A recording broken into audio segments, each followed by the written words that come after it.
आज प्रधानमंत्री मोदी ने लाल किले के प्राचीर से न्यू इंडिया और न्यू इंडिया का पूरा खाका देश के सामने रखा और यह भी बताया कि न्यू इंडिया में और पुरानी सरकारों में क्या फर्क है। जी हां, आज प्रधानमंत्री ने लाल किले के प्राचीर से 75 वर्ष आजादी के और उसके बाद अपने संबोधन में यह साफ कहा कि विदेशों में जो लोग देश पर नजरें तरेरते हैं, कीचड़ उछालने की हिमाकत करते हैं, देश को आज गुलामी की उन जंजीरों से अपने आप को मुक्त करना होगा। धर्मनिरपेक्षता पर भारत को लेक्चर देने वाले स्वयंभू चैंपियंस को आज मोदी ने लाल किले के प्राचीर से जवाब दिया। भारत को धर्म और पंथ के चश्मे से देखने वालों को मोदी की ये बात गौर से सुननी चाहिए।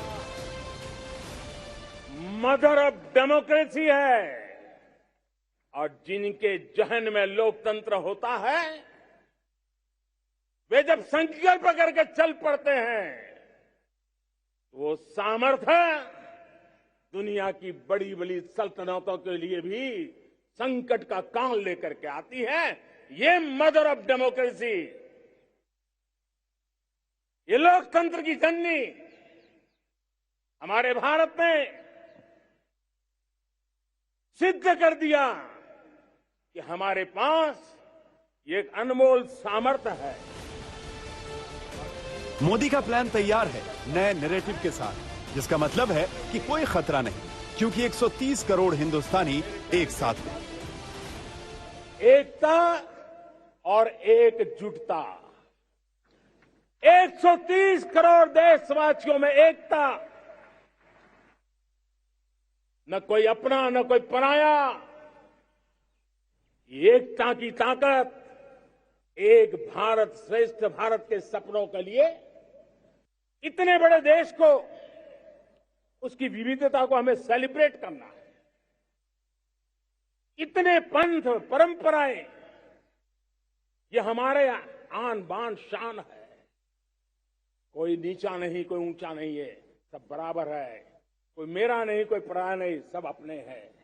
ये भाव एकता के लिए बहुत जरूरी है। लेकिन भारत कभी छोटा नहीं सोचता है, बड़े फलक पर प्रयोग करता है और नए नए आइडियाज के लिए विचारों की खिड़की हमेशा खुली रखना, ये मंत्र है मोदी के मिशन का। 10% इथेनॉल ब्लेंडिंग का सपना बड़ा लगता था, पुराना इतिहास बताता था संभव नहीं है, लेकिन समय से पहले 10% इथेनॉल ब्लेंडिंग करके देश ने इस सपने को पूरा कर दिया। ये आने वाली पीढ़ी के लिए प्रधानमंत्री की फिक्र है, जिसमें न्यू इंडिया की सोच है। लेकिन इस पॉजिटिव सोच पर निगेटिविटी फैलाने वालों से मोदी ने देश को आगाह किया। जब देश जनता कर्फ्यू के लिए हिंदुस्तान का हर कोना निकल पड़ता है, तब उस चेतना की अनुभूति है। जब देश ताली थाली बजा करके कोरोना वॉरियर के साथ कंधे से कंधा मिला करके खड़ा हो जाता है, तब चेतना की अनुभूति होती है। जब दिया जला करके कोरोना वॉरियर की शुभकामना देने के लिए देश निकल पड़ता है, तब उस चेतना की अनुभूति होती है। मोदी दूर की सोचते हैं। उनकी दूरदर्शिता ये है कि जब देश के तमाम राजनेता आज की बात कर रहे हों, उस वक्त मोदी खुद को यहीं तक सीमित नहीं रखते।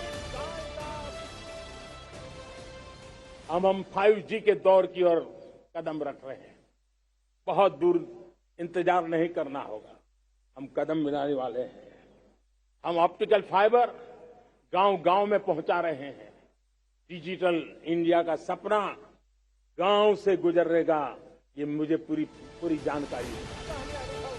देश के सामने भले ही चुनौतियों का अंबार हो, लेकिन देश के पास ऐसी शक्ति भी है जो असंभव को संभव कर सकती है। ये मंत्र मोदी ने बताया।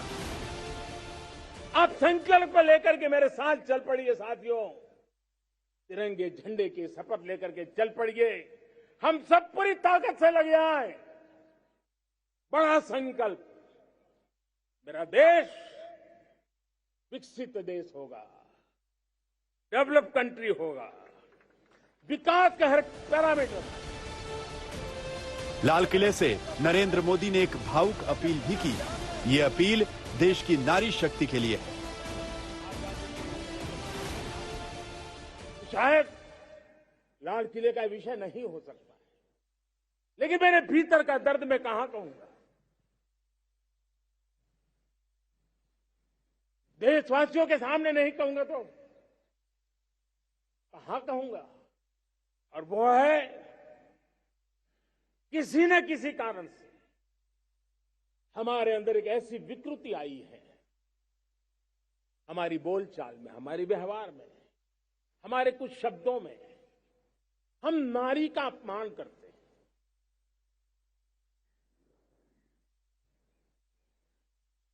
क्या हम